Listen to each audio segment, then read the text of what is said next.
चंदन, इस ट्यूटोरियल में आपका स्वागत है। आज जीएस 3 पेपर करेंगे। ऑलरेडी इसमें से 12 क्वेश्चन कर चुके हैं, 6 क्वेश्चन और करेंगे। तो जो भी यूपीपीएससी की तैयारी कर रहे हैं, यूपीपीसीएस, उत्तराखंड पीसीएस और एमपीपीसीएस और बिहार पीसीएस, तो इसमें जीएस 3 कवर हो जाएगा सबका। और जीएस 3 में टोटल हम 100 क्वेश्चन करेंगे। अभी 12 कर चुके हैं, 6 आज करेंगे, तो टोटल 18 हो जाएगा। टेलीग्राम लिंक से पीडीएफ डाउनलोड कर सकते हैं। जिसको दिक्कत होगी मैं इंडिविजुअल व्हाट्सअप कर दूंगा। सबसे पहले आते हैं, अभी ब्रेन मैपिंग कर लेते हैं। 6 क्वेश्चन कौन कौन सा करेंगे। तो पहला क्वेश्चन करेंगे, पूंजी बजट और राजस्व बजट के मध्य अंतर स्पष्ट कीजिए और इन दोनों बजटों के संगठकों को समझाइए। नेक्स्ट क्वेश्चन नंबर 2 में आते हैं। दूसरा क्वेश्चन जो करेंगे वो इस प्रकार है, अनुबंध कृषि से आप क्या समझते हैं, इसके प्रमुख लाभों को गिनाइए, इससे संबंधित नीतिगत मुद्दों को भी उल्लेख कीजिए। सेकंड क्वेश्चन हो गया। थर्ड क्वेश्चन में आते हैं।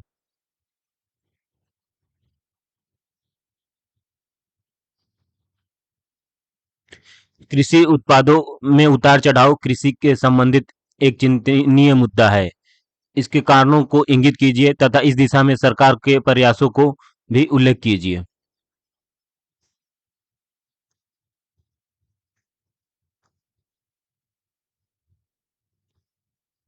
नेक्स्ट आते हैं। भारत में एक तरफ बृहद स्तर पर भुखमरी पाई जाती है, वहीं दूसरी तरफ खाद्य अपव्यय की समस्या भी गंभीर है। उपयुक्त कथन के संदर्भ में खाद्य अपव्यय की समस्या का समाधान हेतु उपयुक्त कदम सुझाइए। नेक्स्ट क्वेश्चन आते हैं।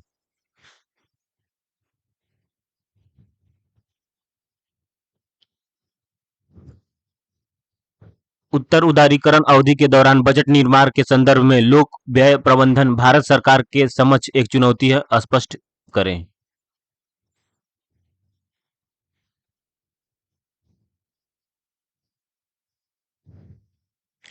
प्रधानमंत्री कृषि सिंचाई योजना के उद्देश्यों पर प्रकाश डालिए तथा प्रति बूंद अधिक फसल को स्पष्ट कीजिए।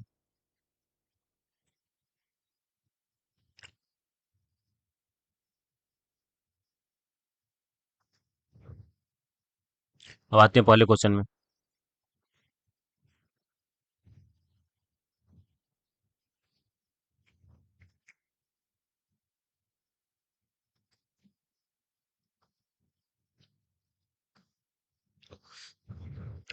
पूंजी बजट और राजस्व बजट के मध्य अंतर को स्पष्ट कीजिए। इन दोनों बजटों के संगठनों को समझाइए। तो सबसे पहले इंट्रोडक्शन देंगे। संविधान के अनुच्छेद 112 के अनुसार एक वर्ष में केंद्रीय बजट को वार्षिक वित्तीय विवरण कहा जाता है, एनुअल फाइनेंशियल स्टेटमेंट, जो कि एक वित्तीय वर्ष में सरकार की अनुमानित प्राप्तियों एवं व्यय का विवरण होता है। पूंजी बजट इसे पूंजीगत प्राप्तियों, उधार विनिवेश और पूंजीगत व्यय, संपत्ति निवेश का सृजन शामिल होते हैं। पूंजीगत प्राप्तियां सरकार के वे प्राप्तियां होती हैं जो या तो देनदारी का सृजन करती है या वित्तीय परिसंपत्तियों के कदम परिसंपत्तियों को क्या करती है, कम करती है। जैसे बाजार ऋण की अ, जैसे बाजार उधार ऋण की वसूली। पूंजीगत व्यय से संपत्ति का निर्माण या देयता कम होती है। राजस्व बजट, इसमें राजस्व प्राप्तियां एवं राजस्व व्यय शामिल होते हैं। राजस्व प्राप्तियों में कर राजस्व, आयकर, उत्पाद शुल्क और गैर कर राजस्व माइनस ब्याज रसीदें, लाभ इत्यादि शामिल होते हैं। राजस्व व्यय में सरकार की खर्च एवं नागरिकों के हितार्थ चलाई जा रही सेवाओं के व्यय को शामिल किया जाता है। राजस्व बजट में अधिक्य,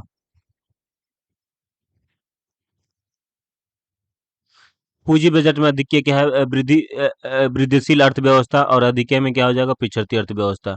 पूंजीगत बजट और राजस्व बजट में अंतर है, जिसको टेबल बना के करेंगे। पूंजीगत व्यय और राजस्व बजट में पूंजीगत प्राप्तियों एवं व्यय का विवरण है। राजस्व बजट में राजस्व प्राप्तियों एवं व्यय का विवरण है।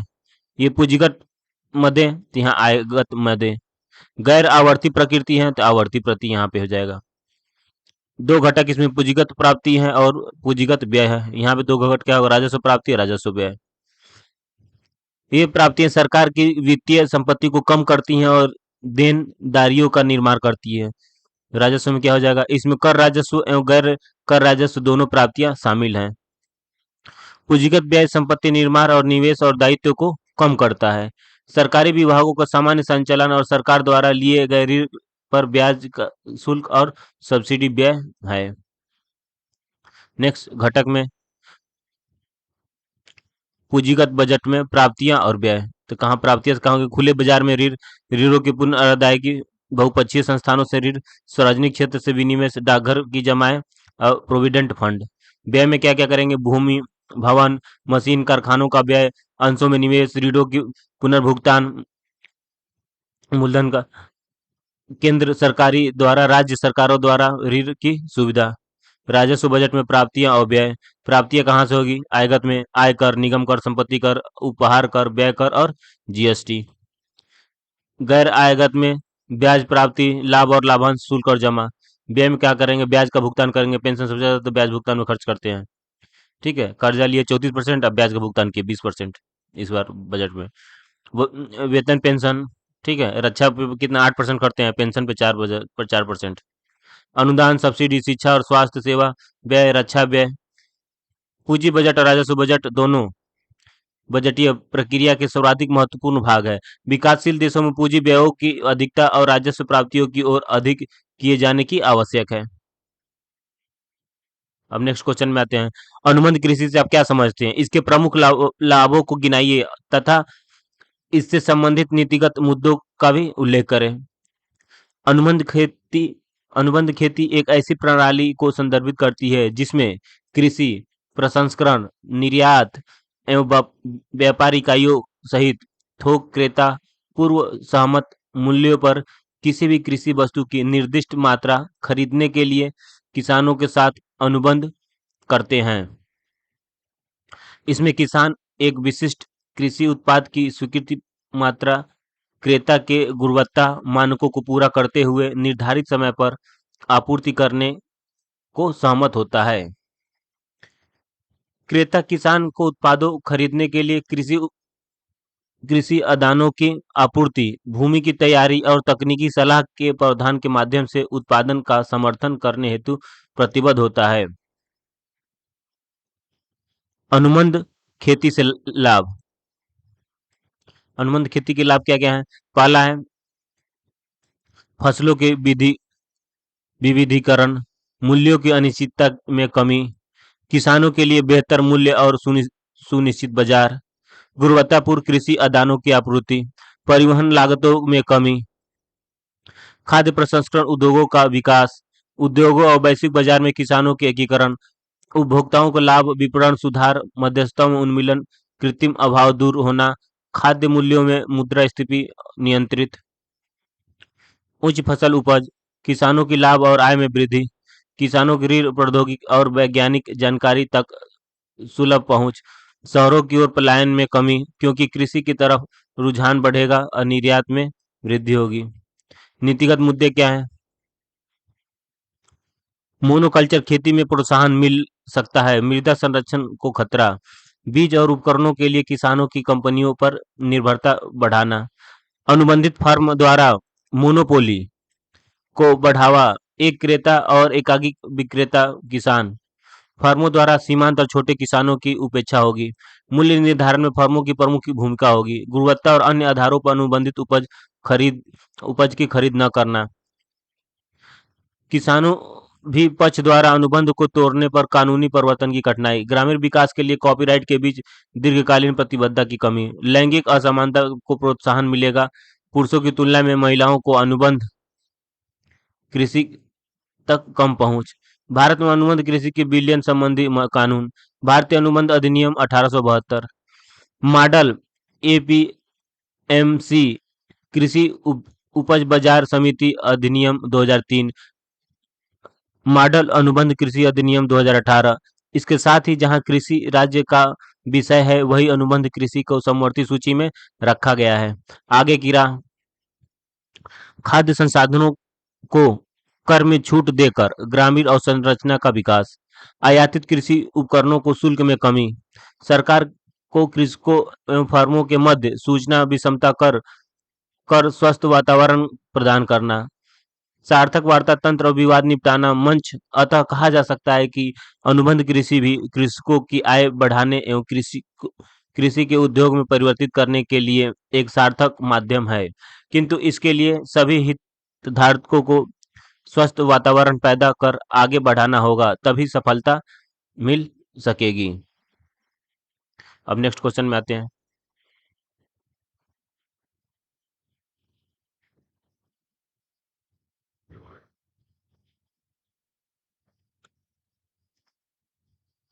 भारत में एक तरफ बृहद स्तर पर भूखमरी पाई जाती है, वहीं दूसरी तरफ खाद्य अपव्यय की समस्या भी गंभीर है। उपयुक्त कथन के संदर्भ में खाद्य अपव्यय की समस्या को समाधान हेतु उपयुक्त कदम सुझाइए। नीति आयोग के अध्ययन के अनुसार प्रतिवर्ष भारत में लगभग 90,000 करोड़ मूल्य के बराबर खाद्यान्नों की बर्बादी होती है। कितना? 90,000 करोड़ की बर्बादी होती है। संयुक्त राष्ट्र संघ के अध्ययन के अनुसार भारत में उत्पादित फसल कटाई के बाद कुल खाद्यान्न का लगभग 0% अपव्यय हो जाता है। ये डाटा एक बार आप गूगल से चेक कर लीजिएगा। दूसरी ओर भारत के भूखमरी और कुपोषण स्थिति का अब अत्यंत दयनीय है।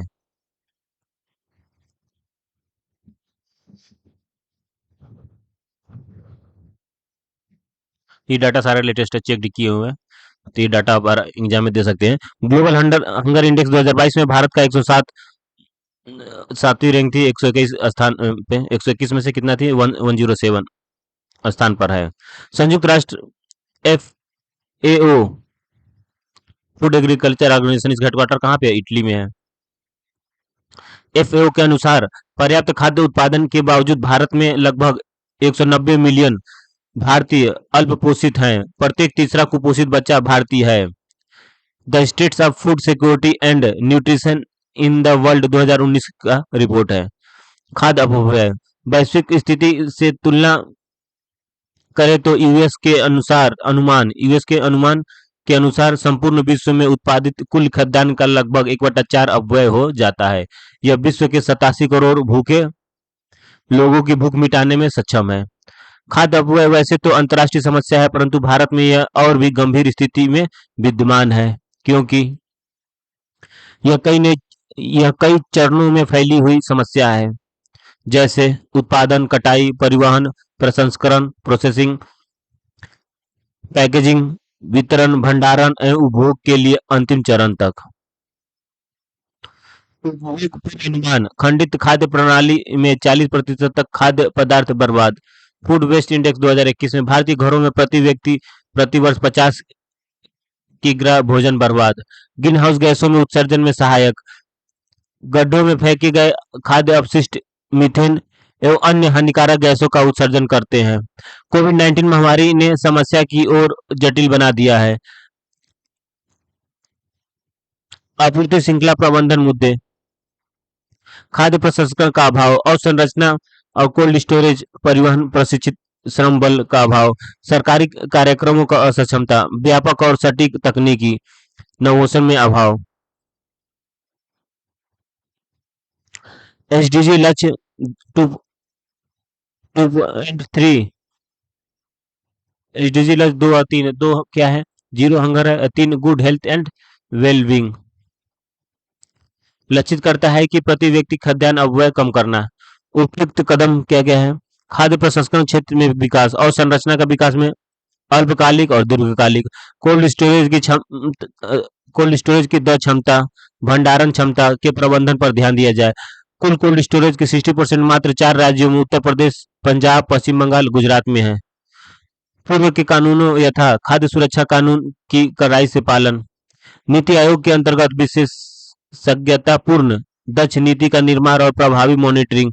ट्रिपल पी मॉडल का उपयोग, ट्रिपल पी का तकनीकी उपकरणों का प्रयोग, इंडियन फूड बैंक एजेंसी पहल, जागरूकता, सहयोग, सिविल सोसाइटी की भूमिका, ठीक है, बढ़कर व्यवहार परिवर्तन में क्या है? बच्चों को बचपन से ही भोजन की बर्बादी न करने का भाव का विकास, रोटी बैंक जैसी अवधारणा का प्रचार प्रसार, नए भारत के विजन में स्वास्थ्य, संयुक्त सुरक्षा एवं पोषण को विशेष महत्व दिया गया है। इसके लिए सरकार ने कम खाओ सही खाओ अभियान के महत्व को स्वीकार किया है, ताकि अन्न की बर्बादी को कम करके देश में भुखमरी और कुपोषण की समस्याओं को पोलियो की तरह मुक्त किया जा सके। सेकंड क्वेश्चन है, उत्तर उदारीकरण अवधि के दौरान बजट निर्माण के संदर्भ में लोक व्यय का प्रबंधन भारत सरकार के समक्ष एक चुनौती है। इसको स्पष्ट करें। सरकार द्वारा देश और समाज की आवश्यकताओं पर किया गया व्यय ही सार्वजनिक व्यय होता है। सरकार और देश एवं समाज की आवश्यकताओं पर किया गया व्यय ही सार्वजनिक व्यय होता है। सार्वजनिक लोक व्यय प्रबंधन सुशासन प्राप्त करने के लिए सरकारी वित्तीय संस्थानों को विवेकपूर्ण उपयोग का दृष्टिकोण है। इसके तीन स्तंभ हैं। परिचालन दक्षता, पहला लीकेज की समाप्त या न्यूनतम करना, जैसे सिलेंडर में सब्सिडी का चल रहा था, सब डिजिटलाइज कर दिए, लीकेज खत्म हो गई, इंडिविजुअल के खाते में पैसा जाने लगा। समग्र राजकोषीय अनुशासन, सार्वजनिक व्यय और प्राप्तियों के बीच सामंजस्य स्थापित करना। संसाधनों का आवंटन, विभिन्न प्राथमिक क्षेत्रों के मध्य धन आवंटन। 1991 के सुधारों के बाद सरकार की भूमिका आर्थिक विकास के चालक से बदलकर सहायक के रूप में हो गई है। किससे? चालक से बदलकर सहायक के रूप में हो गई है। उत्तर उदारीकरण अवधि में सार्वजनिक व्यय एक संघर्ष की स्थिति में पाया जाता है। 1991 में जहां राजकोषीय घाटा जीडीपी का कितना था? 8.4% था। 1996 में इसे 4.5% लाने का प्रयास किया गया। 2003 में यह इस चुनौती को निपटने के लिए राजकोषीय और दायित्व और बजट प्रबंधन अधिनियम लाया गया। उत्तर उदारीकरण अवधि में बजट बनाने में चुनौतियां, वैश्विक आर्थिक प्रभाव, 2008 की वैश्विक आर्थिक मंदी, व्यापार युद्ध, कच्चे तेल की कीमतें, एकीकृत वैश्विक अर्थव्यवस्था, घरेलू अर्थव्यवस्था पर प्रभाव डालते हैं। सार्वजनिक क्षेत्र के उद्यम, निजीकरण उदारीकरण के बाद निजी क्षेत्र की क्षमताएं बढ़ी हैं। एयर इंडिया की निजीकरण और अन्य घाटे वाले उद्यमों को विनिवेश और निजीकरण की मांग इसी का परिणाम है। कम कर उधार, आय में उदारीकरण के बाद वृद्धि हुई, लेकिन आयकर उधार में सुधार नहीं हुआ। अभी भी मात्र 1% लोग ही आयकर का भुगतान करते हैं। कम कर जीडीपी अनुपात, 1990 में 7%, 2019 में 10% और 2021-22 में 11.7%। भारत में आर्थिक विकास के पथ पर अनुरूप न होना।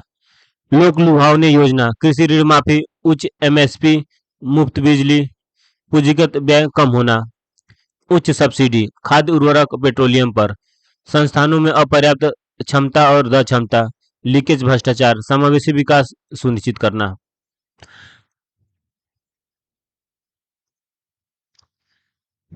प्रभावी लोक व्यय प्रबंधन हेतु सरकारी उपाय, एफआरबीएम संशोधन अधिनियम के माध्यम से सरकार ने राजकोषीय घाटे को धीरे धीरे कम कर 2023 तक 2.5% स्थिर करने का लक्ष्य तय किया है। सार्वजनिक व्यय राजस्व एवं पूंजी वर्गीकरण को अपनाना, जिससे पूंजीगत परिसंपत्तियों को सृजन में मदद मिले। मौद्रिक नीति समिति द्वारा मुद्रास्फीति का लक्ष्यीकरण है। विभाज्य कर पूल से राज्यों को अधिक कर राजस्व हस्तांतरण। आउटकम बजट के संभव बनाने के लिए केंद्रीय स्तर पर गिनती निगरानी तंत्र फ्रेमवर्क विकसित किया गया। 1991 के सुधारों के साथ भारतीय अर्थव्यवस्था को वैश्विक अर्थव्यवस्था के साथ जोड़ दिया गया। प्रभावी लोक व्यय प्रबंधन राज्य की नीति के विभिन्न उद्देश्यों को पूरा करने के लिए इस वैश्वीकृत युग में अत्यधिक आवश्यक हो जाता है। विभिन्न राजकोषीय लक्ष्यों को विवेकपूर्ण तरीके से पालन किया जाना चाहिए और संसाधन उपयोग में निगरानी को मजबूत किया जाना चाहिए। लास्ट क्वेश्चन है, प्रधानमंत्री कृषि सिंचाई योजना के उद्देश्य पर प्रकाश डालिए। प्रति बूंद आर्थिक फसल को स्पष्ट कीजिए। देश में लगभग 141 मिलियन हेक्टेयर कुल बुआई क्षेत्र में से वर्तमान में लगभग 65 मीट्रिक हेक्टेयर 45% सिंचाई क्षेत्र के तहत कवर है। वर्षा की अत्यधिक निर्भरता गैर सिंचाई क्षेत्रों को जोखिम और कम उत्पादक व्यवसाय बनाती है। इसी के दृष्टिगत 2015 में केंद्र प्रायोजित योजना के रूप में सभी कृषि क्षेत्र में संरक्षित सिंचाई का पहुंच को सुनिश्चित करने हेतु प्रधानमंत्री कृषि सिंचाई योजना की शुरुआत की गई। मुख्य बिंदु क्या है भागीदार में? राज्य 25%, केंद्र 75%। केंद्र शासित में क्या होगा? केंद्र का 90% हो जाएगा, राज्य का 10%, केंद्र शासित प्रदेश का 10 होगा। केंद्र में जहां टेरिटरी यूनियन टेरिटरी होगा 90:10। नॉर्मल जगहों पे 25:75। अनुसूचित जाति अनुसूचित जनजाति के लगभग 22 लाख किसानों को लाभ। घटक में क्या है? पहला, हर खेत में पानी। दूसरा, त्वरित सिंचाई लाभ कार्यक्रम। तीसरा, वाटर शेड डेवलपमेंट। राज्य की सिंचाई और जिला सिंचाई योजना के माध्यम से विकेंद्रीकृत उद्देश्य में क्या है? पहला पॉइंट देखेंगे, क्षेत्रीय स्तर पर उच्च सिंचाई में निवेश की अभिसरण। सुनिश्चित सिंचाई, हर खेत को पानी के तहत कृषि भूमि को बढ़ावा देना। पानी की बर्बादी को कम करने के लिए ऑन फार्म जल प्रयोग दक्षता में सुधार। जल संचयन संरचनाओं का निर्माण। कमांड एरिया विकास एवं खेत के स्रोत को विस्तृत नेटवर्क और सुदृढ़ीकरण। कम से कम 10% कमांड एरिया सूक्ष्म परिशुद्ध सिंचाई के तहत कवर किया जाना। परंपरागत जल से भंडारण प्रणाली, जल मंदिर आदि के व्यवहार स्थानों पर निर्माण और पुनरुद्धार करना चाहिए। प्रतिबूध अधिक फसल। यह प्रधानमंत्री कृषि सिंचाई योजना के घटक है। PMKSY PDMC के तहत सूक्ष्म सिंचाई प्रौद्योगिकी यथा ड्रिप और स्प्रिंकलर सिंचाई प्रणालियों के माध्यम से खेत स्तर पर जल का उपयोग की क्षमता बढ़ाने के लिए फोकस किया जाता है। प्रभावी जल परिवहन और फार्म के भीतर के क्षेत्र अनुप्रयोग उपकरणों यथा भूमिगत पाइप प्रणाली, पिवोटेड रेनगन जल सिंचन का प्रोत्साहन है। इसके लिए अनेक सूक्ष्म सिंचाई प्रणालियों यथा फव्वारा विधि, टपक, फर्टिगेशन और रेन गेज इत्यादि का प्रयोग लाई जाती है। इस तरह हमारे कंप्लीट क्वेश्चन हो गए। फिर मिलते हैं नेक्स्ट क्लास में। लाइक कीजिए, सब्सक्राइब कीजिए। ये GS3 में टारगेट रहेगा, एग्जाम से पहले 100 क्वेश्चन करा देंगे। GS 1 2 3 4 के 100 क्वेश्चन हो जाएंगे। 400 क्वेश्चन हो जाएंगे, तब कॉन्फिडेंस लेवल आपका बढ़ा रहेगा। जय हिंद दोस्तों, लाइक कीजिए, सब्सक्राइब कीजिए। जय हिंद।